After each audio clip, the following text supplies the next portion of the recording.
If workplace bullying is a form of narcissistic abuse and narcissistic personality disorder is a condition in the DSM, then workplace bullies are by definition mentally ill. I think a person would have to be mentally ill in order to bully another person, but maybe that's just me.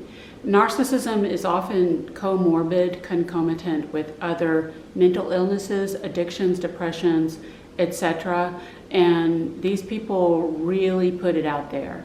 If psychological diseases were physical, a workplace bullying environment would be a MASH unit with blood and guts, hacked off limbs, and pus dripping sores flying around all over the place. However, the truth is that when it comes to workplace bullying, it's important to look at the mental health struggles of not only the bullies, but also the targets. Workplace bullying, like all forms of narcissistic abuse, is simultaneous wounding. That means that narcissists smash you right on your pre-existing wounds and then inflict new trauma that you also have to deal with. It's a chicken and the egg causality problem. It's well established in the domestic violence field that batterers prey on people with pre-existing mental illnesses, and then their victims develop mental illness as a result of the abuse. A lot of us have CPTSD as a result of workplace bullying, but what about our pre-existing mental health conditions? One of the biggest myths out there about narcissism is that anyone can get taken in by a narcissist. That is absolutely not true. Narcissists can only infiltrate you through your pre-existing insecurities.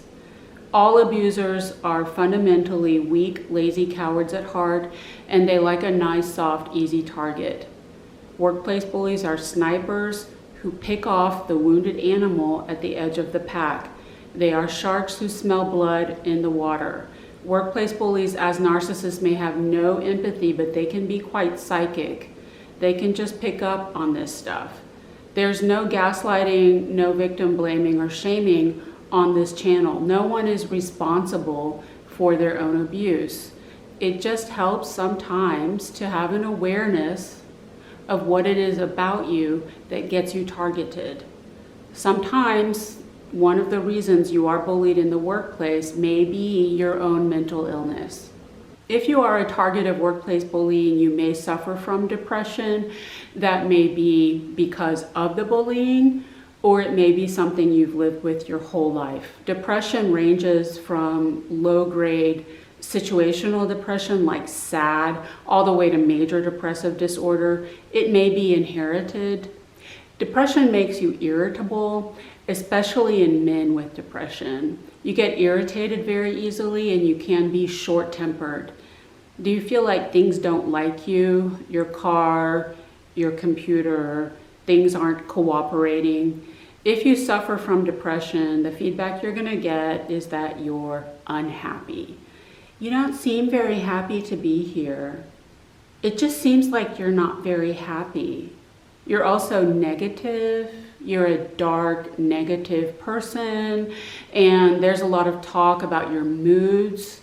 Everyone always wants to know what kind of mood you're in. Is everybody in a good mood today? It seems like one day you're in a good mood and the next day you're in a bad mood. You also seem angry, because we all know what happens when a woman gets angry. The earth stops spinning on its axis and every man's penis automatically falls off. You're also slow and calm. You're so calm. It's like, I'm an alcoholic who undereats and runs 10 miles a day and I got 1 hour of sleep. I'm not calm, lady. I'm a freaking zombie in my own life. It's all about how you seem when not one of these people has the emotional courage to ask you how you are doing and ask you whether you are happy or not. They just assume, based on the only evidence they have, the expression on your face, you may suffer from RBF. Because these people are so empty, they are mind-numbingly superficial, and they judge you according to your external physical appearance alone. People who suffer from depression may begin to self-neglect.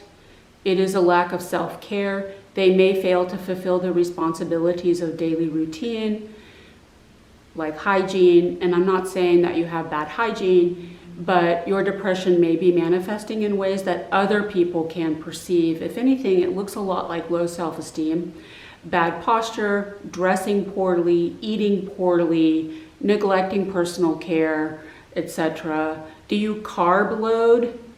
That's depression. Carbohydrate releases feel-good hormones. Alternatively, you may undereat because depression depresses appetite and libido. You may underexercise or overexercise. I ran 2 to 4 hours a day, every day for almost 20 years. Why?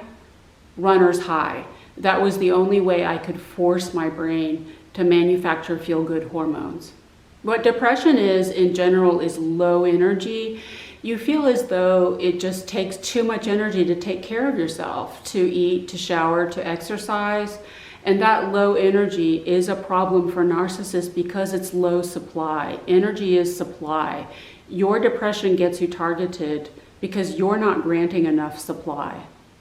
You're not feeding enough emotional energy into the dynamic because you don't have enough energy for yourself. When workplace bullies gaslight you with the unhappy crap, the idea that any of these people actually care about your personal happiness for one split second is laughable. These people patently do not give a crap about you. The only thing they care about is their supply. And that is the emotional energy that you feed them when you engage with them. The flip side to depression is anxiety. It's two sides to the same coin. It could be full-blown bipolar disorder, or it could just be depression with anxiety. Anxiety disturbs your sleep, and that just makes your depression worse. And anxiety makes you socially awkward. Anxiety is basically a kind of fear, and workplace bullies are animals who can smell fear, and they will take advantage of it. And anxiety makes you self-conscious. It is anxiety that is behind much of the workplace bullying ridicule, people laughing at your physical appearance alone for no apparent reason. To alleviate your anxiety, you may engage in behaviors that these people find odd. Other targets of workplace bullying may have associated addictions. These may be numbing behaviors that you use to cope with the abuse despite your best efforts to hide it. These people can pick up on that too. And targets themselves may suffer from their own personality disorders, most notably borderline personality disorder, and I have a separate video on that.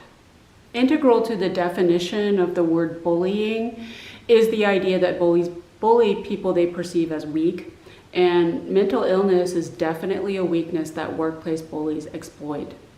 Sometimes workplace bullying is kicking a man when he's down, and that's not always necessarily narcissism, that's human nature. Humanity has a mean streak. There is something deep in the collective unconscious that picks on people with vulnerabilities. It's tribal, the idea that vulnerabilities are going to threaten the whole group and get everyone into trouble. There's a lot of stigma and public shaming around mental illness, and people pick on people with mental illness for the same reason they bully anyone who's different. It's thinning the herd, natural selection. If you think you have some mental health challenges and you are a target of workplace bullying, I know mental health treatment may not be an option. Basically, no insurance covers mental health, and therapy and medication remain out of reach for most people.